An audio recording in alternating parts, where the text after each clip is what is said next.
1 year ago today, Trump supporters from across the country gathered in the nation's capital to protest Congress's certification of the 2020 presidential election results. To use a favorite term that all of you people really came up with, we will stop the steal. At a rally near the White House, President Trump spoke to a crowd estimated in the thousands, everyone from ordinary Americans to conspiracy theorists to members of right-wing extremist groups. We will never give up, we will never concede. Trump repeated the lie that the election was stolen, urging his supporters to march to the Capitol and fight. You'll never take back our country with weakness. We fight like hell. And if you don't fight like hell, you're not going to have a country anymore. Around 1 p.m., as Trump is wrapping up his remarks in the park, the day turned violent. A group of his supporters on the western side of the Capitol confront the handful of police guarding the barriers and force their way through. Moments after Mr. Trump finished his more than hour-long speech, thousands of protesters streamed from that rally site and walked this route, down Pennsylvania Avenue, directly to the U.S. Capitol grounds. Several people told us that day they expected Vice President Pence to overturn the 2020 election results. What needs to happen today is Vice President Pence needs to not open the 7 state electors' envelopes for the states that I mentioned. Set them aside and send it all back to those state legislatures. We're going to stop this steal from happening because if we don't, nobody's ever going to vote again. There's not going to be any integrity in our voting system. As the crowd grows, clashes between Trump supporters and Capitol police officers, clearly outnumbered, intensify. We're not going to take it anymore. This is our country. Outside, the Capitol's west front became a battleground. Inside, the joint session of Congress to certify election results was underway.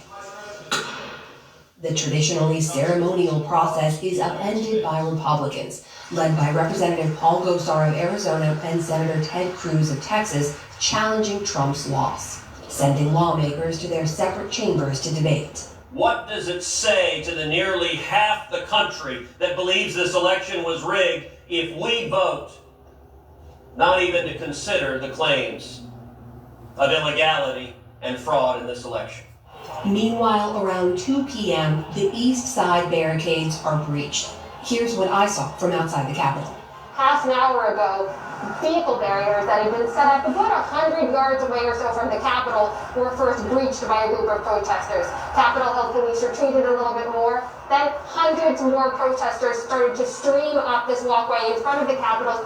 It is a remarkable scene. On the west front, the mob tore down scaffolding, battled their way through the last line of police defense, and broke into the Capitol building itself. NewsHour congressional correspondent Lisa Desjardins was inside the building reporting live as it happened. Judy, there are protesters have now broken into the U.S. Capitol. I will stand in recess until the call of the chair. The Senate was called into recess and evacuated. The mob of Trump supporters roamed the historic halls, damaging property and searching for lawmakers. Security footage captured the moment Capitol Police Officer Eugene Goodman shuttled Republican Senator Mitt Romney of Utah to safety before running ahead to divert the approaching mob away from the Senate chamber. Rioters came within 100 feet of Vice President Mike Pence, whose security detail took him to safety from an office near the Senate. While this was happening, at 2:24 p.m., Trump tweeted from the White House, criticizing Pence for not having, quote, the courage to do what should have been done. Remarkably, the House was still in session when rioters attempted to break into that chamber. A police officer shot Ashley Babbitt, an Air Force veteran from California and QAnon conspiracy theorist, as she and a crowd tried to break into the rear of the chamber where some lawmakers were still sheltering. According to an analysis from the New York Times, rioters breached the Capitol in at least 8 different places.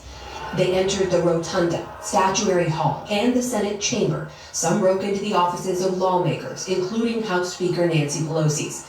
Law enforcement arrived to clear a hallway above Statuary Hall, where NewsHour correspondent Lisa Desjardins was sheltered. But I do hear shouting as police seem to one by one be taking down the protesters, telling them to get on the ground, trying to control the situation. Good morning. This is Elder G. This is Monday, July 13th, 2026. God can woke us up one more time. God come start us on our way. God come close us in our right mind. And all of my limbs are working properly. Just think about this. Just think about how evil and people that have no conscience, that people that don't have no respect for human beings whatsoever, don't have no respect for police officers, don't have no respect for the Constitution, don't have no respect for law.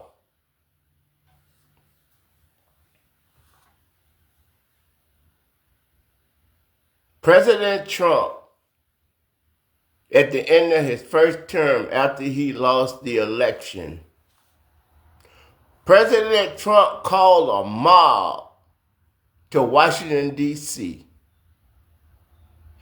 to storm the Capitol, to stop the steal, to hang Mike Pence, and to kill Nancy Pelosi. Just think about how no good 77 million American people is. They put people in jail for selling a little cocaine or smoking a little weed or driving while drunk. And you have the President of the United States that swore an oath to uphold the Constitution of the United States against all enemies, foreign or domestic. And President Trump brought a mob. He was president of the United States at the time. He was the president of every race in America. We was paying his salary.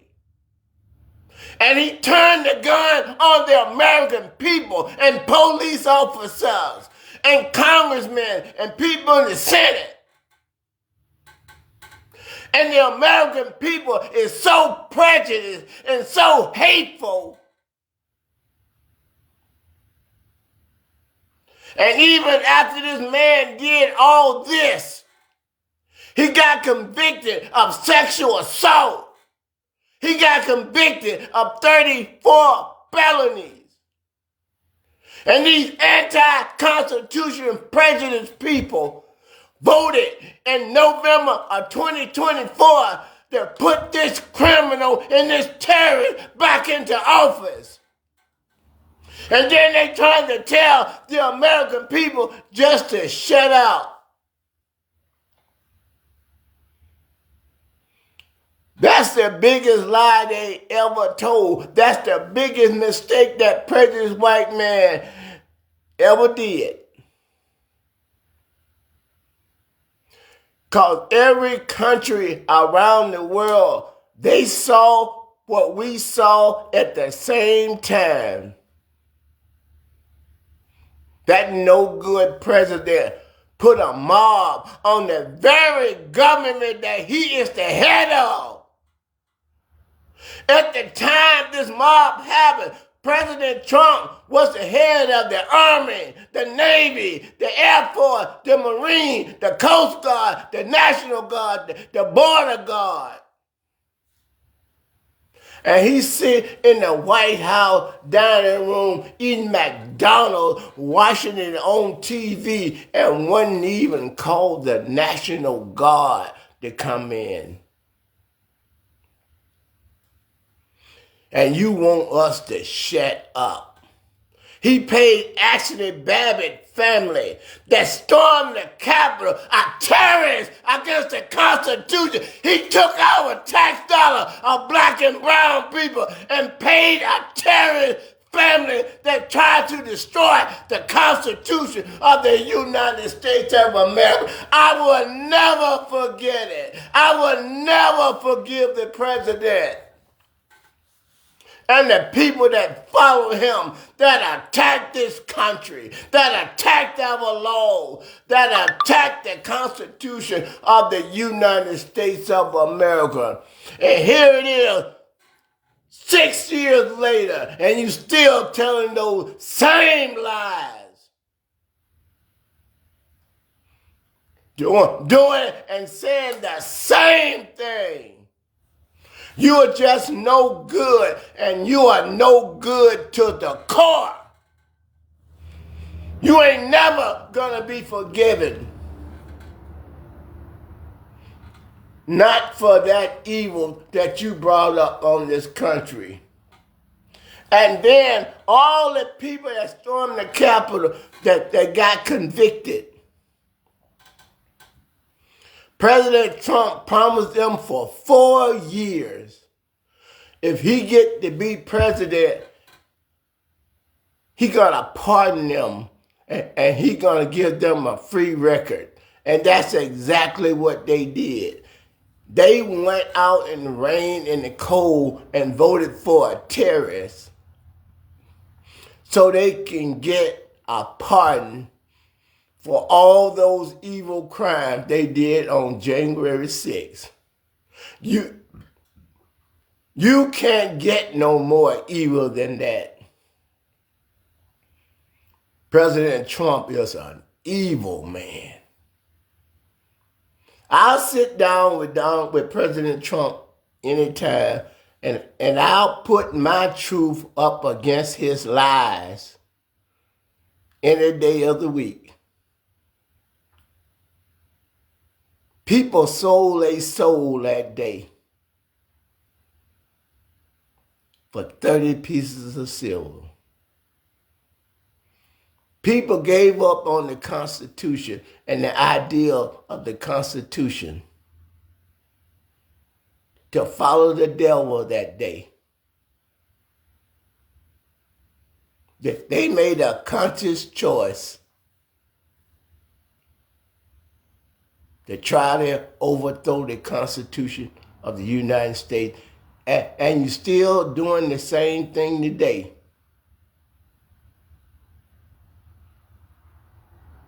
You are bringing this country to its knees.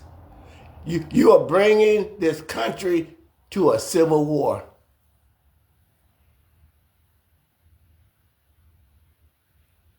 But you're not going to be happy with the end results. You've been lied to, I believe, because you wanted to be lied to.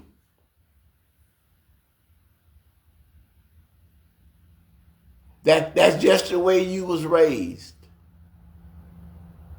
You were raised to hate people just because of the color of their skin and to think you better because of the color of your skin.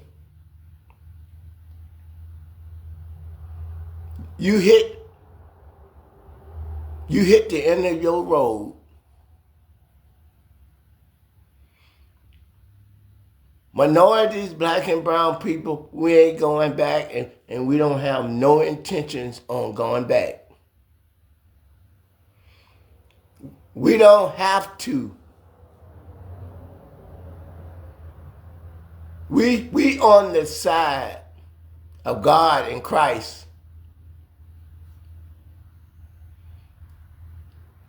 We don't have to let nobody abuse us. We don't have to let nobody take away our freedom. Nobody have any more rights in this country than we do. No one is above the law. President Trump and his evildoers, God is going to bring them down to the dust of the ground. We don't have to bow our knee to Donald Trump. Donald Trump is not for the Constitution. He's against it. Donald Trump started all this when he was running in 2015, when he was going around talking about Barack Obama wasn't born in America. He's a Kenyan. He lit that fire right then that black people ain't worthy to be called human beings. And them prejudiced rednecks from the South and from the Confederate, they ate it up like it was the best cake they ever ate.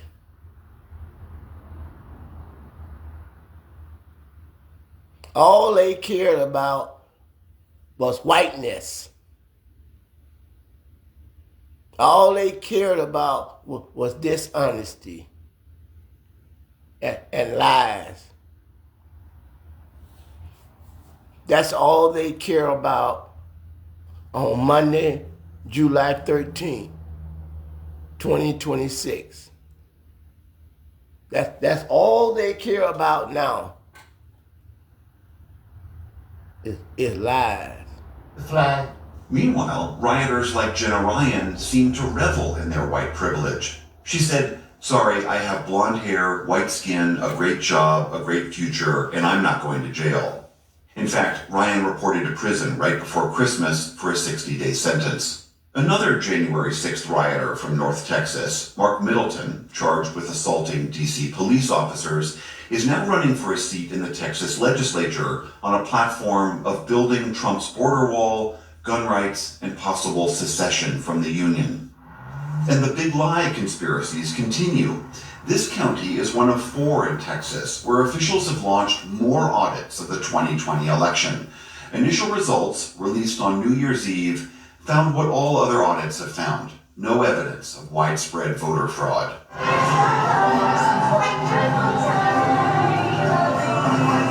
For those who've borne the brunt of lies and conspiracies, this new year could not come soon enough. There was a while where I couldn't even walk in my neighborhood because I wasn't ready to face the world.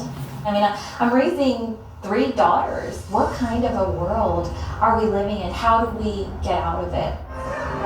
A year since the January 6th attacks, and the gulf between families, neighbors, and political parties seems wider and more unbridgeable than ever.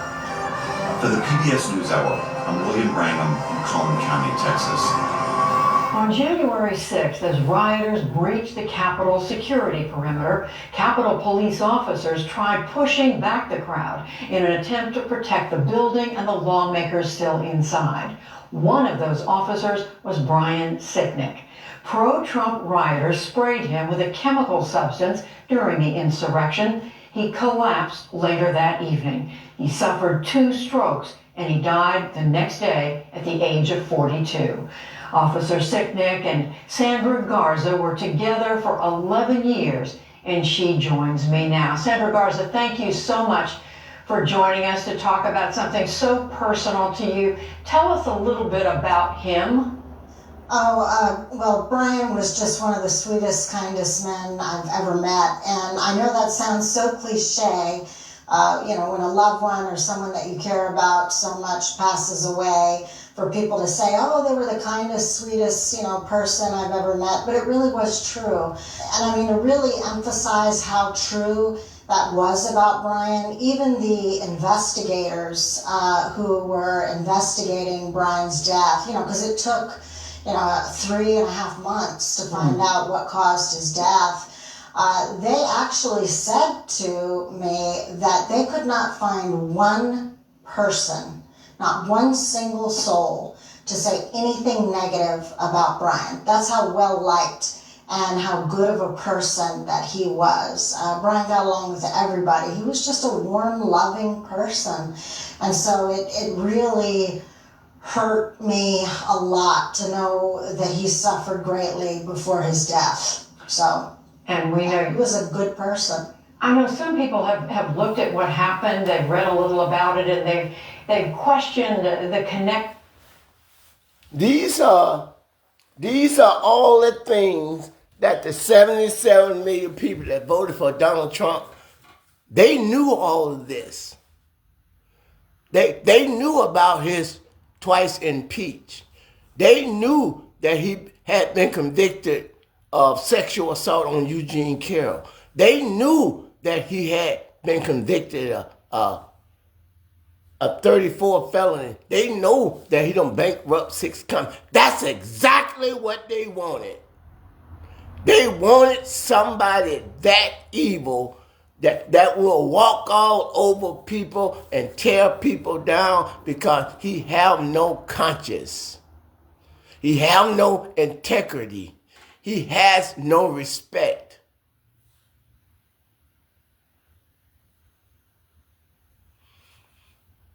But ain't no black and brown people gonna give up their freedom. Black and brown people, we are not afraid of the prejudiced white people in America. And anybody that's prejudiced, no matter what race you are. We know that you can't be trusted. We know how evil you are. We know you have no regard for the Constitution. We know that you have no regard for the law. We know the only reason that President Trump is in the White House right now because you wanted somebody in there so evil that they would trample on people's civil rights and that they would try to become a king or a dictator. But we're not going to let that happen. It's time. Either you're going to give us liberty or you're going to give us death. But just remember, you die too. Just remember, you bleed too. Just remember, it doesn't matter who wins or who loses. You can almost guarantee in a civil war 20, 30, 40, 50 million people. It's probably going to be the minimum that's going to die. And just remember, the reason that you did it all, I got a video record. The reason that you did it all, because of a hate for law and because of hate for Constitution. All the blood in the street, the 77 million people that following Donald Trump, y'all going straight to hell. You going to hell for 30 pieces of silver. That's how low IQ you is. That's how much you hate the Constitution of the United States, and you hate people of color, and you hate women. I always give an imitation on my video, except when I come on like this. It's a sad day in America that fathers and mothers and grandmothers and grandfathers and husbands and wives and sisters and brothers is willing to drive this country to a civil war because of hate in your heart and in your mind and in your soul. It's just incredible that human beings could be that evil towards other human beings because of hate. It's a sad day in America. It's a sad day in America.